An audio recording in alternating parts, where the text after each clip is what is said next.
আসসালামু আলাইকুম বন্ধুরা। আজকে আমি আমাদের নদীর ইলিশ মাছ রান্না করব। প্রথমেই তোমাদের ভাইয়া আমাকে ইলিশ মাছটা কেটে দিল। তারপর সেগুলোতে আমি লবণ, হলুদ আর লঙ্কা গুঁড়ো ভালো করে মাখিয়ে নিলাম। কড়াইতে তেল বসালাম। তেলটা গরম হওয়ার পর তাতে কালো জিরে, তেজপাতা ফোড়ন দিলাম। হালকা করে নাড়াচাড়া করার পর সেটাতে আমি পেঁয়াজ বাটা, আদা বাটা, রসুন বাটা আর সর্ষে বাটা দিলাম।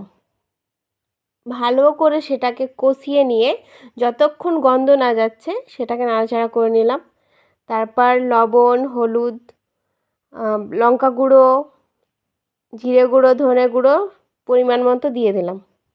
মশলাটাকে ভালো করে কষানোর পর হালকা করে জল দিয়ে আবার একটু মশলাটাকে নেড়ে নিলাম। মাছগুলোকে ছেড়ে দিলাম, এক এক করে মাছগুলোকে ছেড়ে দিলাম। মাছটাকে ভালো করে কষিয়ে নিয়ে আবার একটু জল দিয়ে 10 মিনিট মতো ফুটিয়ে নিয়ে নামিয়ে নিলাম।